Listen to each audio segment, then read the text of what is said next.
That was a very nice introduction. We'll see if I can live up to it. Thank you all for coming out today.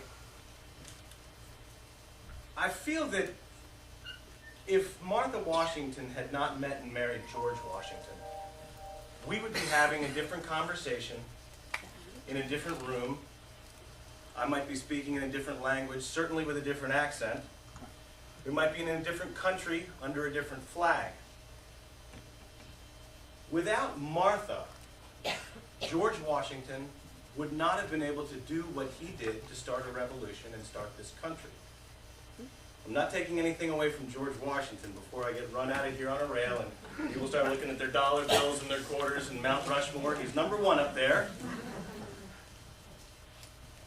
He's obviously a military genius, a motivator of people, and he is the first president of our country. However, Martha Washington was unusual for her time. The phrase, I'm sure, will not come as new to anyone, that behind every great man is an even greater woman. Not only has this been in play, I think, probably since the beginning of time, but we're not here to discuss the history of the world. We're here to discuss America's first women. It has certainly been in play since the beginning of our country. My name is Andy Oak, and as Tom said, I am the First Ladies' man. I call myself that because I traveled the country, myself, my camera, my tripod, my microphone, meeting folks like Tom, Lynn, and the folks here in West Branch, who were fantastic hosts to myself and this series, to learn everything I could about First Ladies. A job as a producer is not really defined. And the longer I produce, the further away from finding that definition I get. So Tom's right, I do show up at the door, bags in each hand, trolley dragging behind me, and people do look behind and wonder where the rest of the trucks are, and the teams, and the people that are going to help carry this stuff. And for this project, it was just me. It was very difficult, it was very long. This is on. Yeah. But it was worthwhile. It was a trip that I knew at the end I wanted to do something with. I wasn't sure what I wanted to do with it. And this is what I want to do with it now. I want to come face to face and meet people that have more questions than could be answered 90 minutes every Monday night. More questions that could be answered than the videos that are up on YouTube. More than the videos that I will show you today. So to give you an idea of just where these travels took me and what I went through to get the footage, I want to show you a video. It's a nice little montage that C-SPAN put together for our season finale. And it gives you an idea, or kind of an idea, the scope of the project of which I was involved in. Some of those locations next. It's clear that after Martha arrived at Mount Vernon in April of 1759, there's a lot of management that she has to do. When she marries George Washington, she brings with her to Mount Vernon 12 house slaves. And that is really almost an unimaginable luxury. So you were a visitor to Montpelier. You would enter here at the front door, and you would be shown immediately into the Madison's great drawing room. Mrs. Madison had many lady friends that she would invite here. Margaret Baird Smith was a favorite of hers, and the daughters of Thomas Jefferson were also frequent visitors. She said, "The hand of God and nature have been kind to my Sherwood College. But I can improve upon it." Unfortunately, the train ride was very devastating to the family. They were about a mile outside of Andover. An axle rod broke on the train, and it slid down. The rod broke on the train, and it slid down an embankment. And as I understand it, Benny was a child. He was moving about, but this was within 5 minutes of the train ride beginning. And when the train rolled down, he was hit in the back of his head very severely. And Benny did not survive the crash. Mary helped to basically showcase what her husband had done, how far he had come from that one-room log cabin in the middle of nowhere, Kentucky, to this beautiful house, very comfortable house. The Hayes would have hosted a number of political figures here for dinner, including future Presidents Taft and McKinley. Always would conduct a business. His door stayed open to the living quarters, and Ida stayed in the living quarters that she could hear what was going on. This is where Edith and TR slept, and so this would be the master bedroom, as it were. But clearly, as you can see, the light streaming through the boards, it is no more better appointed than any of the other rooms. This is where Helen Taft would have planted the first cherry blossom tree that came with the shipment in 1912. The birth frame of Edith Bowling Wilson. This was the bedroom of her parents. Warren would stand in the middle here on the steps, the top step, Florence right beside him. And they would wave to the crowds who were parading down Mount Vernon Avenue toward his house. We're standing in the courtyard area. It would have been a flower garden and roses that Grace would have tended to in her free time. The building right beside us is where Calvin Coolidge lived as a boarder while working as a lawyer in Northampton. The first time that the Hoovers came to Rapidan Camp was by horseback. There were no roads into the mountains. They just came in on horseback on a horse trail. This is Eleanor Roosevelt's sleeping porch. It's a very important area here at Alpha Cottage. My grandfather moved with what my mother once described as something approaching the speed of light and grabbed the cake plate and ran over here and rang the bell on the front door in the hope, of course, that my grandmother would answer the door, and she did. And she invited him in, and that's the beginning of their formal courtship in 1910. Shortly after Lyndon Johnson became president, the ranch was dubbed the Texas White House, and life at the ranch revolved around the home. And to show you the importance of the ranch and the home, the Johnsons returned home 74 times during Johnson's 5 years as president. Mrs. Johnson, as First Lady, loved to show off the Texas Gulf country and her home. Not much has changed here in Plains, Georgia, since the president and Mrs. Carter grew up here in the 20s and 30s. If we were to take away this asphalt street here in front of the stores and have a dirt road right in front of them, it would look very similar to a photograph of Plains circa 1925.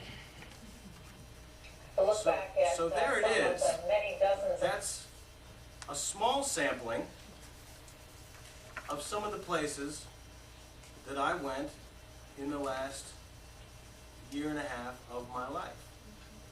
Now, a question that I would get quite often when my camera was with me and walking around these sites is, what are you doing? Everyone always wants to know what a guy with a camera is doing. So, I would say I'm doing a series for C-SPAN on the First Ladies. The next question is, which First Lady are you doing? Clearly, if I was at Mount Vernon, the subject would be Martha Washington. But anywhere else, you'd say, well, you know, what First Lady? And I'd say, well, I'm doing all of them. All the First Ladies are going to be covered in this series. And they'd say, well, no, but I mean, what do you mean all of them? I said, no, Martha Washington to Michelle Obama. I've been to every train station, house, birthplace, place of death, farm, school, library, museum, vault, crypt, cottage, vacation home that I could get to within a year for every First Lady from Martha Washington to Michelle Obama. After an adventure like this, someone like me cannot help but feel a personal connection with these women. I've been in the room where Edith Wilson was born. I've been in the room where Lucy Hayes died. I was in a room where Mary Lincoln recovered from a carriage accident on the way out to the summer cottage just outside of Washington, D.C., thought to be one of the first assassination attempts on her husband. I've held earrings woven from Elizabeth Monroe's hair. I've held letters in Martha Washington's hand, which is very rare because she does what most women of her time do and burn their letters. In fact, I've seen and held the only letter known in existence to be in Elizabeth Monroe's hand. I've been to the Johnson Ranch and walked through Lady Bird's walk-in closet and seen her swimsuits hanging right there in the closet, right next to her ranch wear, right next to a dress that you'll see out here in the fantastic First Ladies exhibit, similar to what she would wear going out to dinner. You also see photo albums in these journeys. you see jewelry, you see baby pictures, you see christening dresses, you see family photos. Mrs. Bush to Bush 41, she's been keeping photo albums since the time of their dating. Big photo albums, there's hundreds of them. Every aspect of their lives captured and now shared with me, to share with C-SPAN, to share with all of you. I've walked thousands and thousands of miles in the shoes of the First Ladies. And now, today, hopefully you guys get to walk a couple miles in my shoes. At the end, we're going to have a question and answer session. I encourage all questions about all First Ladies. When I did the math and first set up this program and this talk, if I were to speak about every First Lady and every place I went to and only gave them 5 minutes, which is hardly enough time to even really introduce them and tell them why we care about them besides the fact that they're First Ladies, we'd be here for 4 hours, probably more. Now, I think I can do that, but we're not going to test that today. So we can all breathe easy at that. We're going to try and keep it to a minimum, and I've picked a couple select stories, and those reasons will reveal themselves as we tell them. But let's get back to number 1. Martha Washington. I said we'd be sitting in a room, speaking a different language maybe, different flag, different countries. I mean, that's a pretty bold statement. But Martha's a bold woman, unusual for her time. George Washington is not her first husband, which many of us know. Martha Dandridge Custis, married to Daniel Parke Custis. She is like many women of her time. She gets married very young. Her husband is older. Medicine is not nearly what it is today. He dies. She's 25 years old, a widow. 2 children, 2 surviving of the 4. She finds herself with a lot of real estate on her hands outside of Williamsburg. She also finds herself with about 3 times, probably more than 3 times, the annual salary of the Virginia governor at the time in silver, cash on hand in the house. And she is the proprietor of over 8,000 acres of profitable tobacco land. And she's 25. And she's in the 1700s, and she's living in the colonies. One of the first things she does is she writes a letter to the principal buyer of the tobacco explaining the death of her husband, but also explaining that the tobacco would continue to grow, she would continue to ship it, and the business dealings were going to remain the same. Now, did she have help? Of course. But for a 1700s woman to step up, take charge of that, and manage the people that would continue this profitability. And the best part of it is this is who George Washington meets. Of course we know Martha Washington wasn't born 70 years old wearing a bonnet and an apron.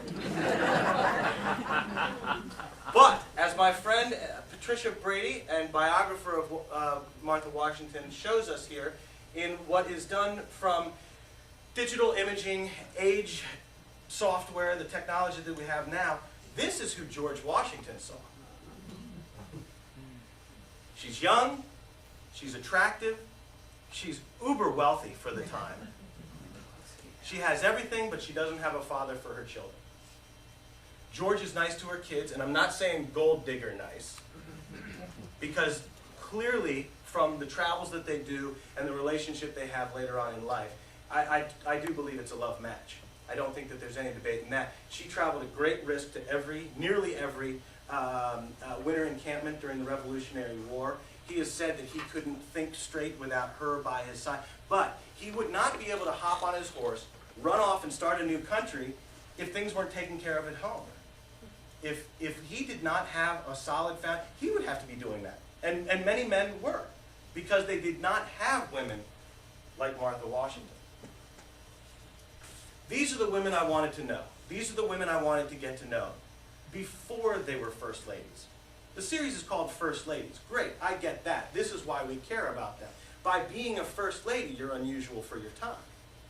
There's only one at a time, though some presidents did have 2 First Ladies because of deaths and other things like that. But before they're First Ladies, they're daughters, they're little girls, they're teenagers. Then they become mothers, aunts, sisters. Later on in life, they become old women. They become widows. Some, like Sarah Polk, live years and years and years beyond their husbands. Eleanor Roosevelt, one of the big ones, has a long, long, very successful career without her husband. Some may argue better off without her husband. I'm not arguing that. I'm just putting that out there for you to contemplate. So there it is. Those are the types of women that I went out to find out. The experts on the shows, the live shows, they can talk about the White House years. They can talk about the first ladies as they exist in their roles as first ladies. I want to know the real women that would be the first ladies, that would find these men that would become president. The series is influenced in image. Image is easy. We figure that out. It's dresses, it's china, it's jewelry, it's the entertaining, it's the events. Let's talk about influence. Let's talk about one of the very first instances I would find in my journey going to the Massachusetts Historical Society, where Jim Taylor and his crew take care of over 70,000 pages of Adams papers over 4 generations. Because what Martha does, which happens to be usual for her time in throwing out, burning her correspondence, the Adamses have something in common with the Trumans and my late grandfather. They keep everything. So we've got all these letters. Now, beyond what I mentioned before, having a letter in Martha's hand that she wrote to Abigail, Martha Washington, which is rare on its own, it's not the most remarkable letter I saw in the collection. The most remarkable letter I saw in the collection came in a series of letters back and forth between John Adams and Abigail Adams. Basically, Washington had decided he was not going to run for another term as president. John Adams is stuck in Washington. What's he going to do? He writes home to his wife. Abigail responds to this questioning of his future, his career, by saying, if you want to run for president, you're kind of on your own there. God will guide your hand, your heart will tell you, that type of stuff that Abigail would have written. But on the question of vice presidency, if you're asking if you should run for another term as vice president, on this I will offer an opinion, and she offers it clear. She writes, I will serve under no man other than George Washington. 1700s, late 1700s.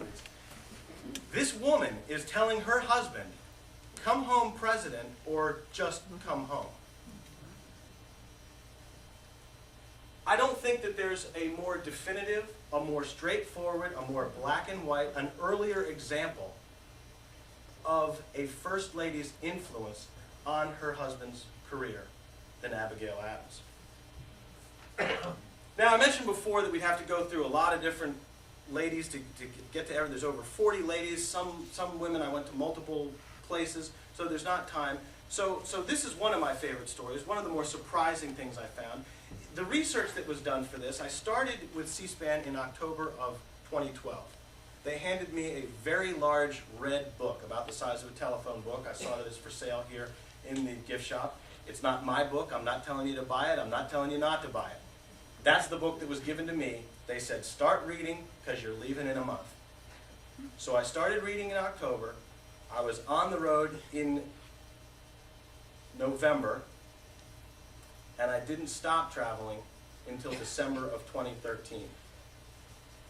So here's the things that I found out about and how they changed and how they were different.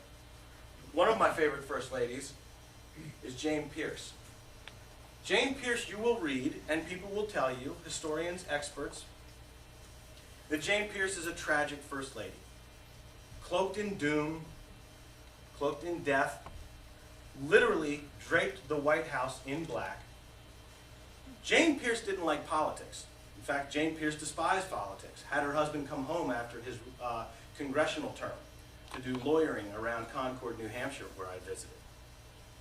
But Jane also loved her family, loved her husband, wanted her husband home, but family was very important to Jane. They had 3 children. 2 of them died before Franklin Pierce was elected president.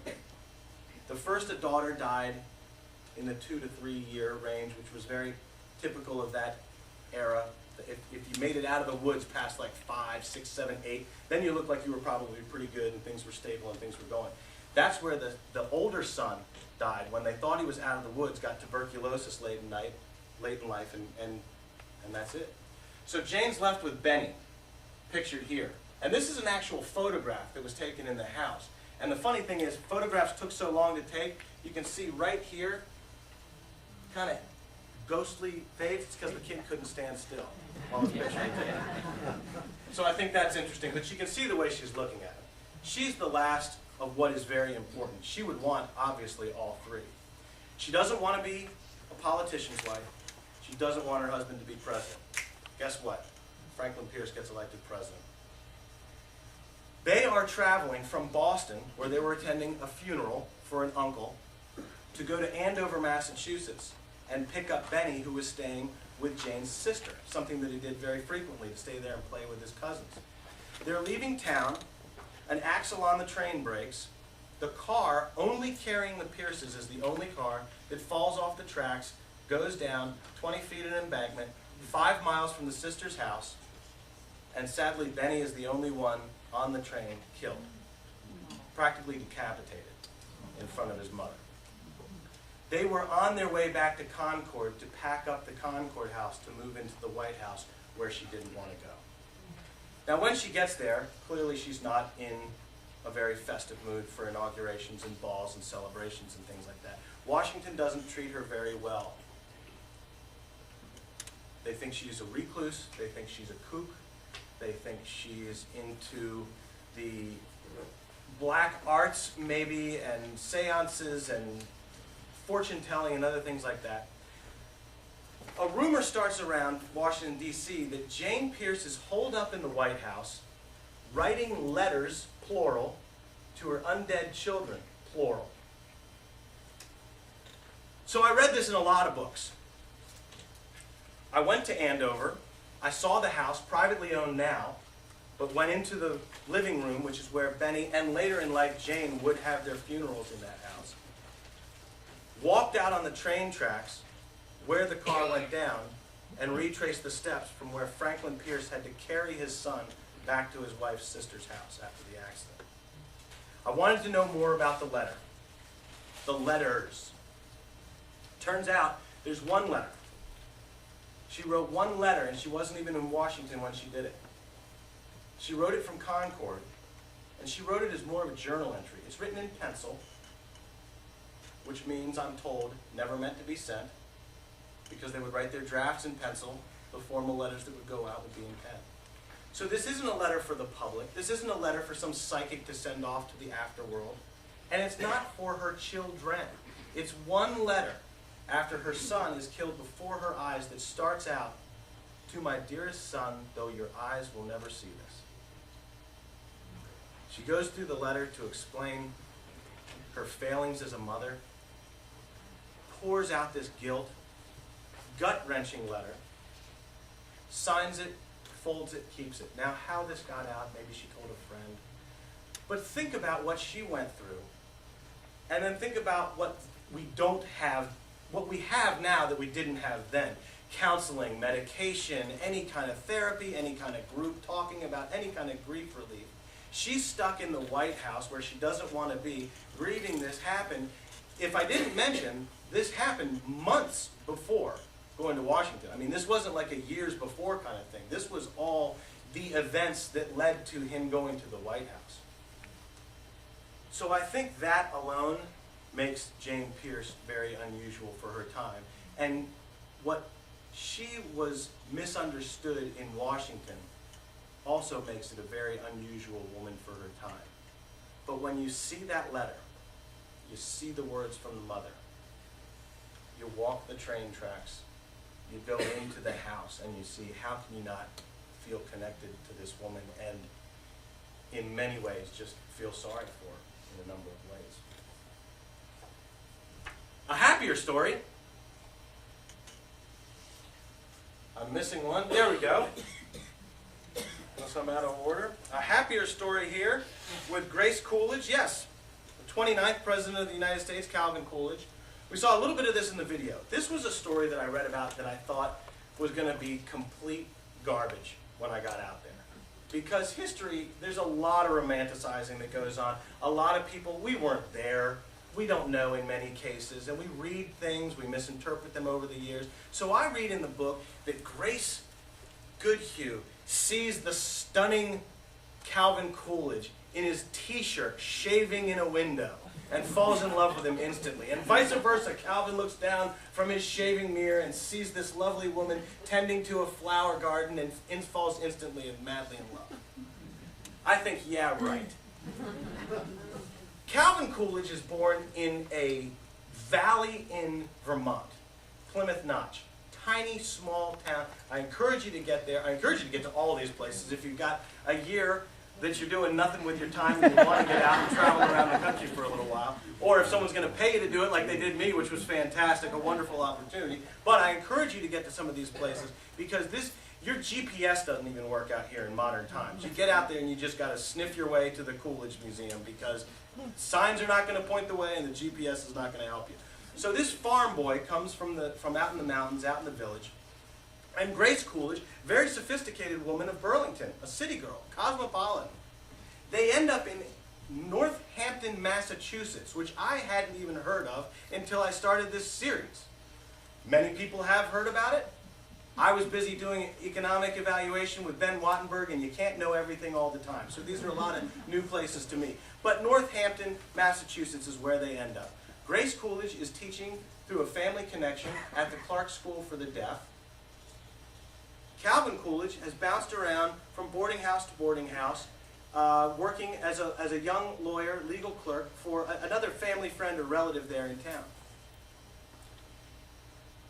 The last place he ends up in town is at the Clark School for the Deaf. And as we saw in the video in the beginning, you're standing in the courtyard and they say, well, this is a basketball court now, but we know from drawings, we know from records, this was a garden. Grace tended to the garden here. That's her window, 2 stories up from the garden. Now turn 180 degrees and in plain sight, there's the window where Calvin Coolidge lived. Well, now the t-shirt story and the razor and the shaving is not so out of control. This is not like, I don't even see the building from here. This isn't, I gotta go across town. This is, I'm standing, and I literally had to take my camera and go from her window to his. I didn't even need binoculars. It was clear. And as the story goes, even though they were adults, they played by the rules of the school where they both lived. The deal was Grace would put a candle in the window to let Calvin know across the courtyard that Grace had a chaperone that was willing to watch them as they sat in the parlor to get to know each other. And I've been in that parlor. It makes it that real. I've sat where they sat in front of the fireplace. I've seen from Grace's window where she would see Calvin across the courtyard, see where she puts the candle, and vice versa, gone across the courtyard and look back down to where Calvin would have seen Grace tending to her garden. It makes sense. It was so refreshing to see something that I had read and that I had romanticized myself out of the books be that real and that easy to be seen. Helen Taft. I did go out of order. I apologize. Did I hear? Mm-hmm. It doesn't matter. They're all, I've got so many women running around in my head right now. Then keeping track of them is just, that's a job in itself. So we'll go back to the 26th president, William H. Taft, Helen Taft. There's a number of firsts with Helen Taft. We could go on and on. We could talk an hour on any of these women. Helen Taft, first lady to ride in the presidential carriage after the inauguration from the Capitol to the White House. Why? Because Teddy Roosevelt is so upset that he didn't win that election, he won't ride in the carriage with Taft. And Helen says, well, I'll ride in that carriage and go down. And you see the picture. You can Google it. It's out there. I don't own the rights to put it up here like these or public domain, but that picture is Helen Taft sitting in that carriage. And you couldn't knock that smile off her face with a 10-pound baseball bat. I mean, she's got that look that says, I knew I was going to do this. I knew we were going to get here. Her first trip to the White House was in the Hayes administration, the 19th president of the United States, because Helen's father was a law partner of Rutherford B. Hayes back in Ohio. She gets invited there on summer break, something along those lines, and gets to spend a week or two in the White House, looks around and says, I could get used to this. And even though William Taft wants to be a judge, that's all he wants out of life, she gets him into the White House. Not literally, but with her. She wants to get into the White House.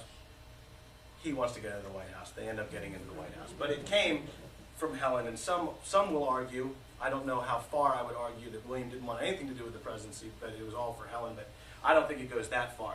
But one thing that we didn't know, this is what I call just an out-of-nowhere surprise story in all these travels and all these research. I go to the Smithsonian to pick up a couple stories on Helen Taft, because we've been to Cincinnati, I've been to Cincinnati, we looked at the site. It's a William H. Taft site. Now they've got plenty of stuff there from their time in the Philippines. They've got wonderful pictures, wonderful memorabilia, wonderful silver from their anniversary that they celebrated in the White House. But it's not your typical First Ladies type stuff, things that you would see here in this exhibit. So we picked up a couple DC stories because there was so much to talk about her. We learned that she is the reason why we have the cherry blossoms. Have people been to DC, seen the cherry blossoms? It's a big deal there. I'm from there. And growing up, I didn't learn, or I wasn't paying attention to learn, that Helen Taft is the reason we have those cherry blossoms. And a lot of people going through there don't know that. But she planted some of the first trees that came in. She was introduced to the cherry blossoms during their travels in Asia. And that's a living legacy to a First Lady that if I asked you to name 5 First Ladies, Helen Taft might not be one of those 5. But she's got something there that no one else does. Now here's the story that comes out of nowhere. I go to the Smithsonian, fantastic people there. Let me in the back door, I go up the service elevator, I'm feeling very Indiana Jones here. I'm cruising in, they're breaking out stuff that they don't break out for everybody, and I think this is really neat. Plus I grew up in DC, and so, you know, I feel like I've really been given the golden ticket here. So they lay out this dress. It's an inauguration dress.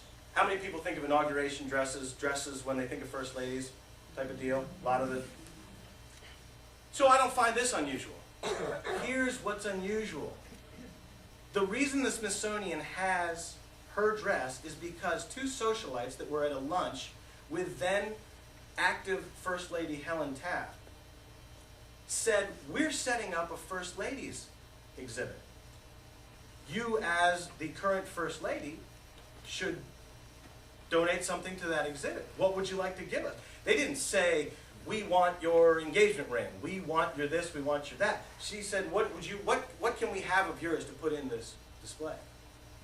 She said, well, I've got an inauguration dress. I've worn it once, I'm not wearing it again. How about that?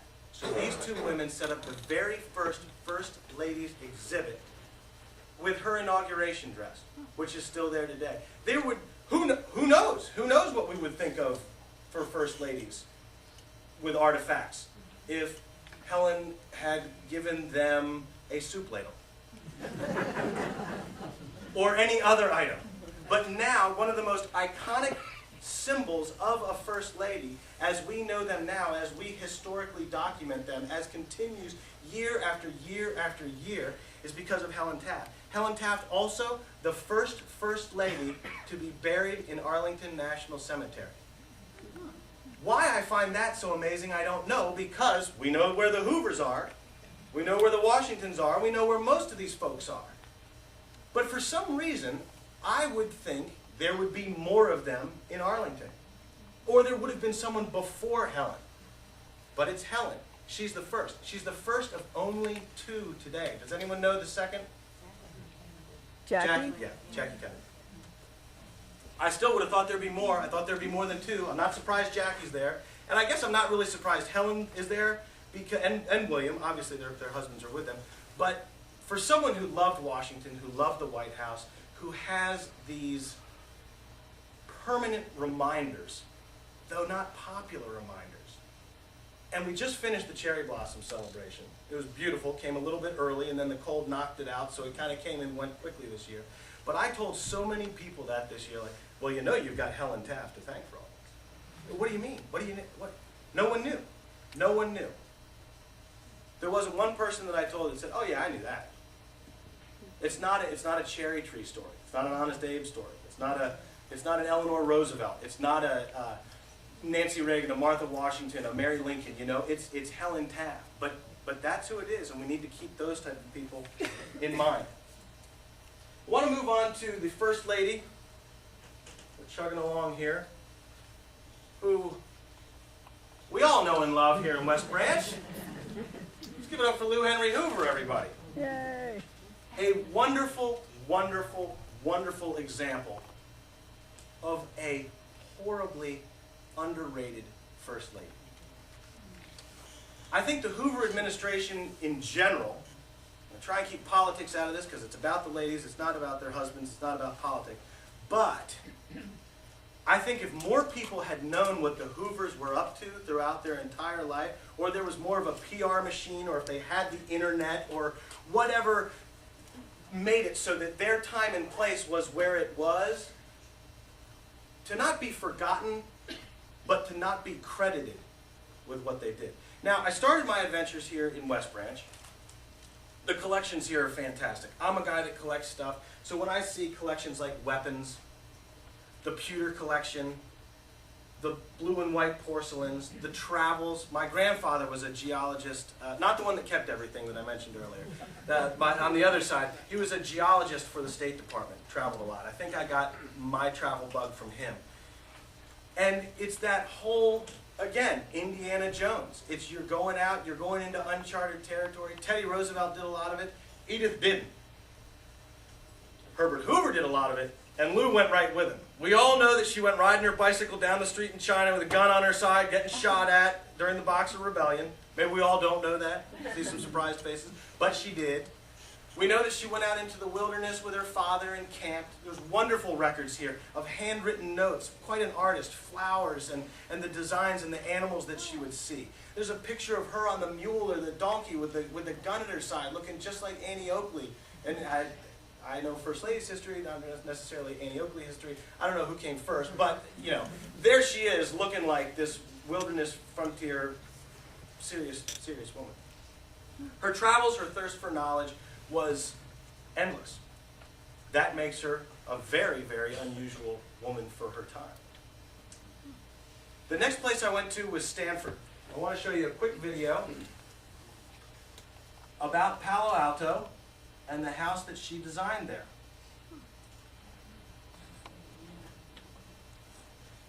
This is where the current, that's the wrong one. This is where the current president of Stanford lives. And it's in a house designed by Lou Hoover.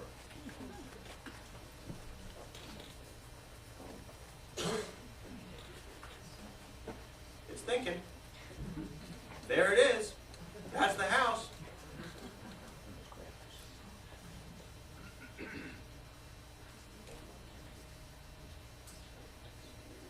Computer went to sleep on me.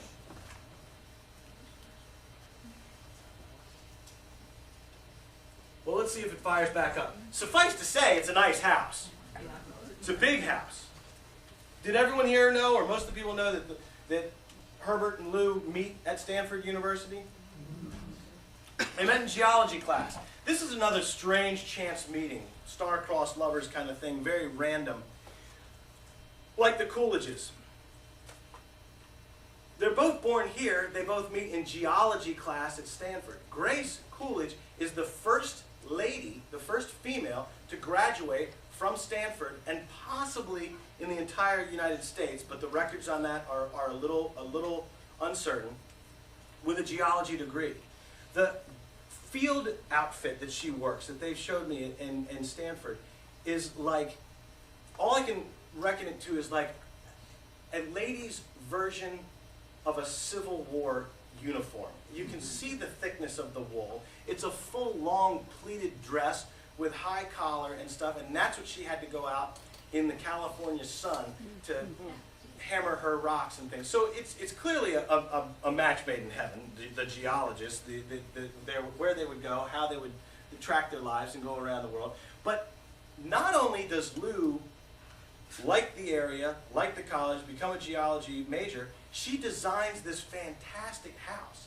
And almost every influence of all of her travels can be seen in the house, with the different archways. And they've got, in the video, if we can get the video rolling, you can see the handwritten drawings over architects' plans of what Lou wanted.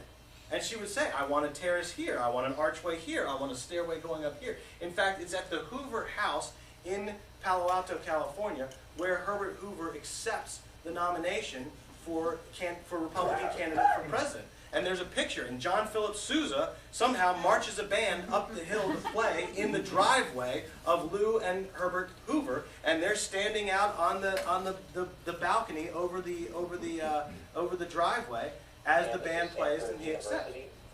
Oh, you got it? Here we go. Well, this will just back up everything I just said. Was known as the family headquarters. Campus of Stanford University. It's significant because this was the primary residence of the Hoovers. This was known as the family headquarters, and it's significant as relates to Lou Hoover because she was the one who designed it.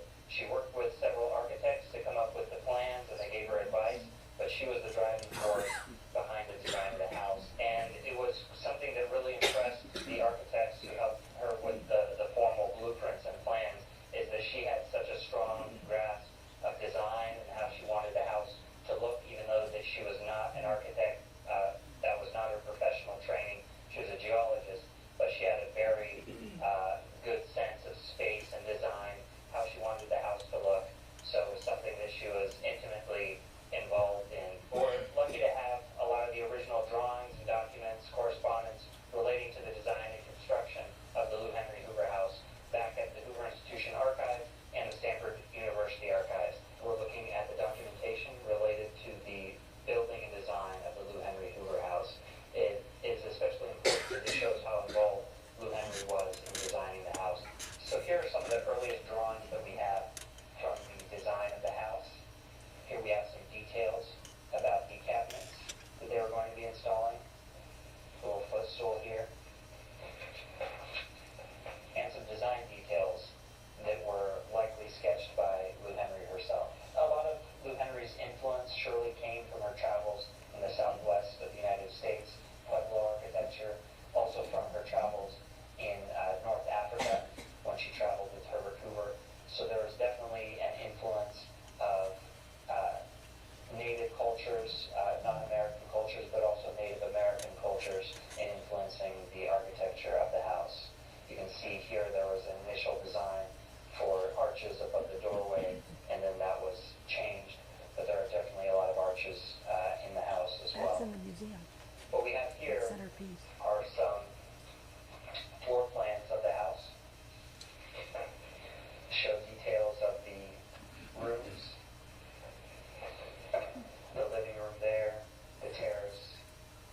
And you can see that the rooms are designed in a way where they easily exit out into the outside, the outdoors. It's a great legacy of Lou Henry's because she designed the house, she created it.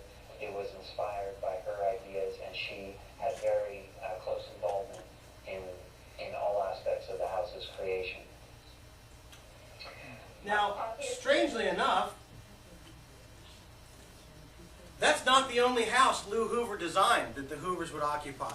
Closer to me, but I also, before I get too far ahead, I need to thank Lou Hoover because she finally got me west of a certain point of the United States, where when the folks back at C-SPAN thought, do we really need to go out to Stanford? I mean, the president's living there, you're not going to get inside the house. He said, but they got documents, they got stuff, and we need to reach out. We need to go everywhere we need to go, and I need to get west of Ohio.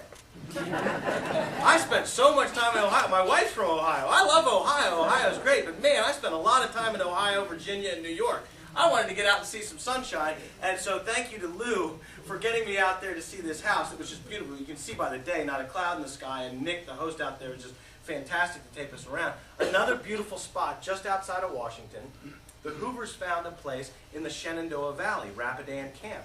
It was their Camp David. At the time, cost of land was $5 an acre. So they decided to buy over 160 of them. So they spent not even $1,200 on 160 acres in what Herbert Hoover described as one of the most beautiful views he'd seen in the entire world. Now, we look at this house, and we look at how spectacular and fantastic and luxurious and wonderful this house is. Let's look at what the Rapidan house looked like, because there is a stark difference. But I think you will find Lou's design influence equally remarkable. I know I did. The first time that the Hoovers came to Rapidan Camp was by horseback. There were no roads into the mountains. They just came in on horseback on a horse trail and came up to the headwaters of the Rapidan River, where there was 164 acres for sale, sandwiched between two small streams. And in those days, it was $5 an acre. So for less than $1,000, they purchased 164 beautiful acres here in the mountains. She was instrumental in the design of this camp. It very much shows her love of nature and her simplicity, what she enjoyed about being outdoors. It's all wrapped up into buildings that were opposite of what they had in other aspects of their lives. They were trying to create a retreat where they could relax and get back to nature. So Lou wanted the house to be as much outside as possible. So she had it designed where the windows would open, the panels would fold down, and screens would let the air in, and so that she could smell the outdoor smells coming through right into her room. And she could be inside, but yet at the same time have the feeling of being outside. The front porch was her office, and it's a beautiful room with windows surrounding it, so the light can be natural all day long. In fact, there aren't any lights in there at all, no electric lights hanging from the ceiling. It's all natural sunlight coming in. And she had a desk and chair in there where she would spend hours writing letters. Much of what we know about Rapidan Camp comes from the letters that she wrote, family and friends. The Hoovers had this fireplace built so that they could enjoy campfires all day long, all evening long. And many of the guests would sit out here. They have a lot of the pictures we have of the Hoovers and their guests were sitting right here on this porch. Mrs. Hoover loved to smell the smoke of a campfire, and she wanted to have that smell in camp all day long. Mrs. Hoover wanted her gardens here in camp to be different than what she had at the White House. She wanted them to be very informal, and in fact she's quoted as saying she wanted them to be a little bit wildish. And meaning that she didn't want formal beds, she wanted everything just out there randomly. She wanted her paths to be lined with rocks so that you could find your way, but nothing very outstanding. She wanted it to blend in. This rock structure behind me is Lou's fountain, and it's a very rustic fountain made out of rocks from the local area, and this was a rock garden that she referred to as her rockery. And she enjoyed emphasizing rocks because that was her love of geology. Now, on the subject of those rocks and the pathways, I've just got a quick story, and then I want to get to your questions, because for me that's going to be the most interesting part of this, because I want to know what you guys want to know. I want to know what interests you all, or some ladies that maybe we didn't cover today that we can go on to cover in question and answer. But those stones that marked the walkways, Lou had those put out. The Marines built the road that went in at the suggestion of Hoover's Secretary of Defense. The Marines needed something to do. They thought it was good training. So let's have the Marines build the road that goes in, punch a road up there, build the camp. There were a lot of outbuildings when the Hoovers were there that no longer exist, and make these paths at Lou's instruction, put the boulders out. Well, they were there. They went back to the White House. They came back the next weekend or the weekend after, and the Marines, thinking that they were doing Lou a favor, painted all the rocks white. Look how beautiful this is! Mrs. Hoover, huh? She said, oh, that's a wonderful, wonderful paint job, boys, but they'll all have to go. We wanted to keep it natural. So all those rocks of all those little paths, I don't know what they did with the painted ones. Maybe they took them home and put them in their own yard. But the next time they came back, all the proper stones were put back in place. There's so much more to talk about, Lou. There's so much more to talk about all these. I want to thank three groups of people. One, C-SPAN, for giving me the opportunity and the ability to do this that is not that I knew it when I was in it, but now that I'm outside of it, I realize the amount of material that I was able to put together and the amount of the places and the significance of the material that I was able to assemble. And take that year. Now look, is this going to be my phone? It's my phone. How about that? I'm the guy that left the phone. I see people checking because they hear the running. To go out on the road like that, I can't thank C-SPAN enough.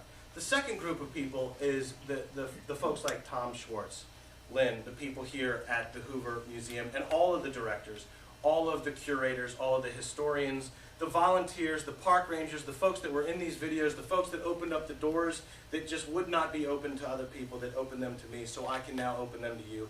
And mostly I'd like to thank the great woman that's behind this man. Because my wife let me run around with 40 other women for over a year and a half while she kept my Mount Vernon running well. And it's not like she didn't have a job and had plenty of other stuff to do, and we got a house full of animals. So thank you to my wife, Deidre, who's not here today, but she's at home continuing to let me run around with these women as I'm continuing to do. Thank you all for coming out, and I'd really like to take your questions. I'm going to put up a quick little montage here as we get the questions. It's my little scrapbook, and if this inspires any questions, we'll take the Apple does a nice job of giving me a nice little soundtrack that I don't want to. But this is my little scrapbook of what went on during the past year and a half. So, do we have any questions today on anything at all? Sure. Right in the back. I'd like to know about your series. Is it still on? When did it start? Or? The series started President's Day of 2013 and ended President's Day of 2014. All of the shows and the videos like I showed you today, the excerpts, can be seen at cspan.org/firstladies. And there's a designated homepage. You can find every First Lady in order by First Lady and look at the videos or watch the whole show. So it is all there for you to see. Question? Yes, ma'am. Me? No, we have got a microphone. Oh, sorry. I'm not sure I can use this properly. We have property that is signed by Pierce and also Garfield. And I'd like to know a little bit more about Lucretia Garfield. I doubt that either man was ever set foot on the property. It's west of Iowa City, around a little area called Cosgrove. But I'd like to know a little bit about Lucretia Garfield. Lucretia Garfield did something very unusual to her house in Menor, Ohio, where the Garfields live, which was a scene of a front porch campaign, a remarkable front porch campaign that was more highly attended than they had anticipated. And Lucretia stood on the inside in the hallway with a foot against the door as Garfield went out on the front porch, a big, nice front porch, to address the people because she was trying to keep her family out of it. And people were taking grass and souvenirs. I mean, people were just crazy back then. You know, you would go in the White House and people were snipping off corners of the carpet and the curtains and the stuff to take things home. And boy, try that today. I don't think you're taking a corner of the carpet home. But anyway, the house was lovely, a lovely house. And when Garfield dies, what Lucretia did with some of her widow's pension was she put a whole nother back on the house and dedicated the top floor of that to a library that the folks at the Garfield will tell you is the first presidential library. We were just discussing at lunch. The Hayeses claim the first modern-style presidential library for which National Archives have modeled buildings like we're in now, in that the Hayes Library and Museum is a separate building built in modern day. However, Lucretia Garfield, to preserve her husband's legacy, made a library in the actual home where they lived. And that's where she kept all of his papers in a vault. The vault is about the size of my walk-in closet. So, maybe about like that. High, neat, big like bank safe door, like right out of a movie where you walk into this thing to sit down. And in there is where she would sit and read the papers of her husband and show her children. It was more of a private library to help her children understand what their father had been, and close friends and relatives. Now, I'm told at the Garfield Library and Historic Site that at least one of the Hayes children was in the library for two of the Garfield children's dual wedding. And that's where they got the idea to put up their preservation and library. And that's kind of like, you know, that's kind of a chicken and egg kind of thing, or like, you know, who's the first lady to be called the first lady? We still, you know, there's, well, Dolly Madison was called First Lady, but she wasn't sitting First Lady at the time, and someone was the First Lady of the land, and this, you know, there's everyone wants that first, that First Lady first. So the Garfields arguably did, Lucretia Garfield set aside. When she did the other renovations in the house, the one place she left unchanged was Garfield's office. And it's a modest little office with beautiful oak wood furniture and a wonderful saying that I can't remember, I apologize. It's over, you know, if you watch the piece online, I know I put it in there, but it's a saying from a poem, and it was their favorite verse together of this poem, and it dealt with loss of children, but also moving forward and the love that they had for each other. And that's over the fireplace in Garfield's office. Now, as far as the land that you're speaking of and where that is, and I'm not really entirely sure about that, but hopefully that gives you a little insight into Lucretia, in that she was very protective of her family, and she was very, very interested in preserving her husband's legacy enough to take some of her widow's pension and designate that type of preservation for her husband's papers and things. Okay, we've got a question back here, and then this gal up front here. Okay? Sure, right up front. So you mentioned Mrs. Pierce, but my sense is that Bess Truman was probably the most reluctant to the First Lady. And I was wondering if you had any insight about that. I do, actually. Bess Truman is one that I had a tough time not including in this presentation. There's a couple reasons. One, my camera was the first camera to go into the Truman House in Independence, Missouri in 30 years. The last joker that went in there with a camera elbowed a teacup. And some park ranger, at great personal risk, dove and caught the teacup. So the teacup didn't break, but the curator at that point said, no more cameras, and I guess they stuck to that. The gentleman you saw in the opening video that I showed you, the montage, is the grandson of the Trumans, Clifton Truman Daniel. I called Clifton, he's a friend of C-SPAN's, and said, hey, listen, they're not going to let us in your grandparents' house. It's going to be the only primary residence that we don't get into. Now, if you're okay with that, or you can't, I'm not saying, if just wanted to let you know, because we were going to interview you there, I'm meeting you at the library. He called, we got in at a personal favor to the family, but I had to be in there with Clifton. I asked him why his grandmother didn't go to Washington, didn't stay in Washington very much, in this reluctance that you mentioned. There's a couple things. She has a pretty rough childhood in that her father committed suicide. The family then moves out to Colorado, leaves town for a little while, lets things settle down, come back. I don't know that her mother is ever really right after that. Her mother lives with the Trumans in that house that I went, and her mother apparently she likes to have Bess around. Now, you mix that with the fact that Bess's first public appearance as First Lady was a little embarrassing. She was christening a medical plane. Some of you may have seen the video, it exists. She's given a champagne bottle. She's wearing a neat hat and neat dress, and they have the hat and the dress at the library in Independence. Well, look, long story short, she's smacking this plane, smacking this plane, smacking this plane. The bottle's not breaking. They didn't score the bottle correctly. Some guy comes under, hits it with a hammer, and it sprays all over. The story is, she got into the limousine afterwards and said, that's the last one of those. So Bess wasn't a particularly public person, but you do see pictures of her dressed very elegantly at public events, campaign events for her husband. So it wasn't that she wasn't, it wasn't that she was a Jane Pierce.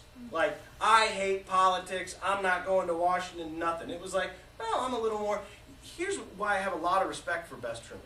She follows Eleanor Roosevelt.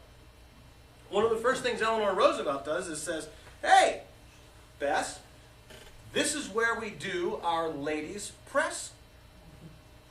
It's not, they wouldn't call it a junket. The press meetings, the daily briefings, press briefings. I speak to the ladies of the press. So, Bess, here's the ladies of the press. Bess pretty much says, well, that's wonderful, Eleanor. I won't be doing that. But that takes something.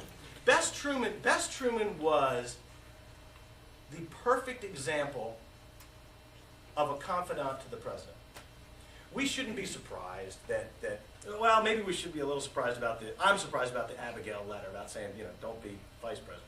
But, I mean, after all, these women are the wives of these men. And I know that some women, like Elizabeth Monroe, maybe, or Jane Pierce, or Bess Truman, get kind of a dig from the public. And we see them as like, well, they weren't people, and they were snooty, or they were recluse, or they were nuts, like they say Jane Pierce and Mary Lincoln. But there's the quiet confidant. There's the quiet partner. Because there's evidence, and there's people that will tell you that Bess Truman was in on the big decision about the bomb. That they had conversations that people know happened where Harry Truman was saying, what do you think? And I know years later, when Ronald Reagan made a statement similar, not similar, he made a public statement that said, I don't make any decisions that I don't run by Nancy. Nancy's my ear, Nancy's my sounding board. Well, the press had a, feel, we didn't elect. She's not elected.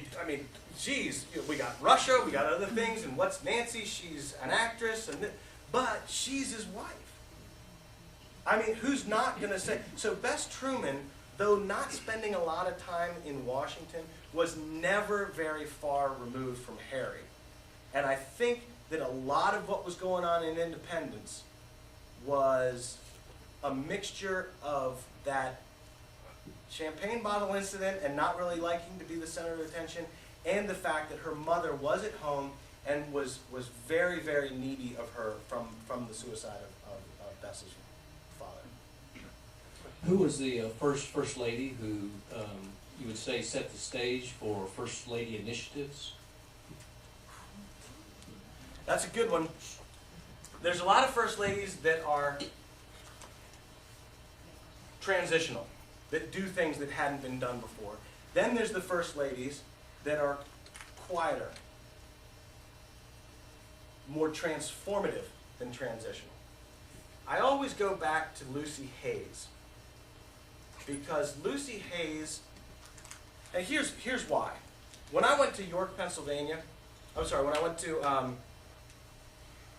Valley Forge, Pennsylvania, I had all these stories that I read. It was Martha's the first one. It's one of the first ladies I went out to research. And I'd read the stories about Martha, wiping the brow of the soldier in the field and being there for these revolutionaries. So I asked Nancy, I forget her last name right now. Her first name's Nancy. She's a wonderful revolutionary woman biographer. Nancy Lone? No, I don't want to missay it. Nancy. I said, Nancy, let's walk the battlefields. Do we know where Martha would have been with these soldiers to help nurse and this? And she laughed at me.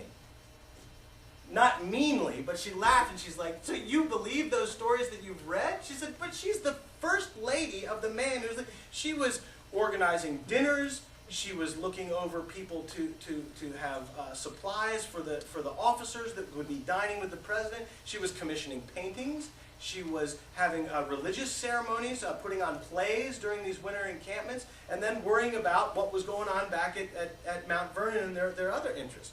So by the time I get to Lucy Hayes, I'm not necessarily believing any of these stories of these women out there sewing uniforms and wiping brows of soldiers, because being laughed at once in that scenario was enough for me. But Lucy Hayes did travel in the Civil War with a sewing machine and Rutherford B. Hayes, and was out there, and as the story goes, a couple infantrymen were trying to sort of get one over on one of the new guys who had a torn uniform. They said, "Oh, we'll take it up. The woman up there in the tent, she fixes all the uniforms." Well, it was General Hayes' wife, it was Lucy. So the soldier goes up and takes his uniform and goes in and hands it to him, and she sews it. Fixes it up and gives it back. There, you're good as new. Comes back, and the guys are probably sitting there, snickering, looking around a tree, and expecting him to come back with his head hanging low. But he came back like nothing happened, because she did that kind of stuff. When she was in the White House, a veteran showed up for a special commencement ceremony of some sort. And someone noticed, very embarrassingly, that this poor veteran had a patch on the wrong side of his uniform.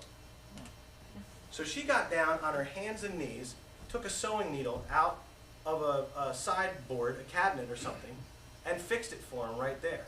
After the Civil War at Spiegel Grove in Fremont, Ohio, they would have picnics for Civil War veterans and people that were in the regiments that her husband had commanded, and continued that in Civil War orphanage work.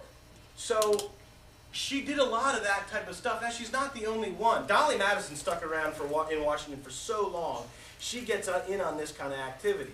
And there's a lot of orphan work, and there's a lot of, but you ask the first and one of the clearest efforts that I see as a genuine effort that's not promoted, that maybe other first ladies, she was also, Lucy Hayes, very humble and unchanged by Washington. She got a lot of grief for not having fancy dresses and not changing her hairstyle. You look at a picture of Lucy Hayes when she's 16, and the last picture known we have of her where she's sitting on the front porch where she had drilled holes for pigeons to roost because she liked animals so much, right by her bedroom window. She's sitting there, and she's got the same style dress and the same style hair. She was very, very comfortable with herself. She got a lot of criticism for some of those things, and temperance, another big issue that Lucy gets credit for, which actually started way back with Sarah Polk, because she saw how people were acting ridiculously in meetings when she lived with her husband in sort of a group boarding house kind of thing, and she would hear these meetings and hear these card games, and these congressmen would sit around, and more of the whiskey going down, the more ridiculous the conversation would go. So she goes to Jane and says, "Well, that's it for that. We're not drinking. You'll go politically further." She was the first. Sarah Polk was what I would say probably the first female campaign manager by de facto. The first that she had newspaper articles and a campaign strategy that would have Polk getting to the next town unscheduled before the scheduled event of his opponent in almost every race, congressional and furthermore. She was sharp. She was very sharp, and one of the first to attend regular gallery sessions of Congress in Washington.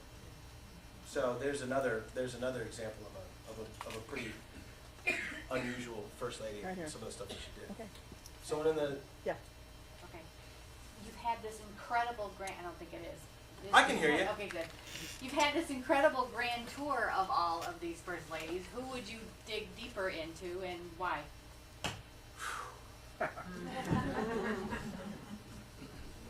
I thought you were going to ask me who was my favorite, because I get asked that a lot, and I was ready with an answer, but you didn't. Who would I dig deeper? I tell you, from the very beginning, I realized that at first you think 90 minutes is a lot of TV. Every Monday, one for woman. And it's just not even close. It goes by in a blink. I could do an hour or more on every place that I visited. Who would I dig deeper? Oh boy.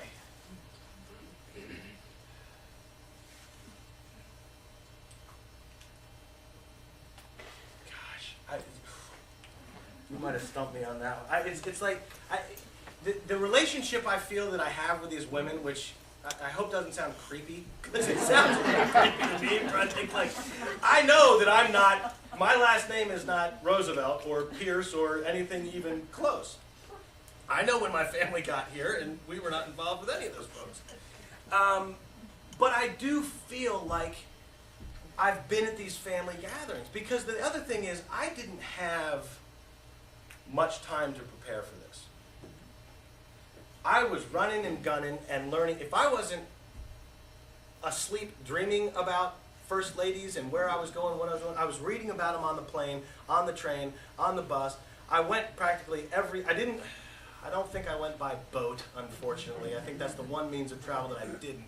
Though I would have loved to go on up and trace. When I was at Sherwood Forest, this is a pretty interesting one. You know what? I got an answer for you. I've answered my own question in my own stumbling. I would look into Julia Gardner Tyler, the second wife of John Tyler. One, because I met his living grandson. And it works out. Now, I said on the phone, you mean great-grandson or great-great? No, it's his great.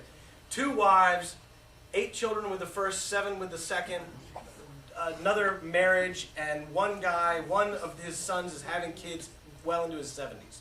That's how this all works out. There's a lot of Tylers. Harrison Ruffin Tyler, I sat and interviewed at 84 years old, and I was able to speak to him for the hour of time he had for me before he was driving to Richmond for his tennis match.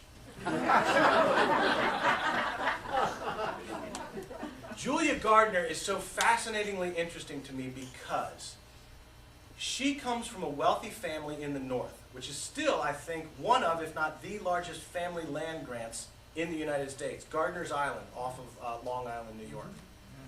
She is the daughter of a senator or congressman, politician of the day, who comes to Washington and brings his 2 daughters down for the season. They're their husband hunting. They go out on a ship, they go out on a new war boat with a new cannon, they go sailing through the Potomac. Someone gets the good idea, even though they've already fired the gun, they said, well, we got the president on board. By the way, John Tyler is a widower at this point. Letitia Tyler, the first lady to die in the White House. Wouldn't be the last, but she is the first. As Tyler even inherits the presidency, because Harrison's there for, 30 days? Maybe a couple more, somewhere around there after his long speech, which some of you may be thinking I might be trying to emulate at this point. So please, if you have other things to do, I understand. Stay if you want. I told you I could go for 4 hours. We didn't want to test it. But, so anyway, Tyler's on board. He has lost his wife. The senator, Julia's father is on board. They say, fire the gun again as we go past Mount Vernon. We're going to, boy, President Tyler, woohoo, he's going to, well, wham, they fire the gun and it misfires and kills Julia's father, dead on the boat. So the senator's dead. Julia is downstairs, below decks, with the president and a bunch of young naval guys, officers, I don't know, sailors. So the story, as told by his grandson, is that Julia was getting a lot of attention. Oh, by the way, she was like 20-something at the time. And I think President Tyler was in his 50s. So the young sailors were giving much attention to the young pretty lady on board. Then they hear boom and commotion upstairs. So they run upstairs.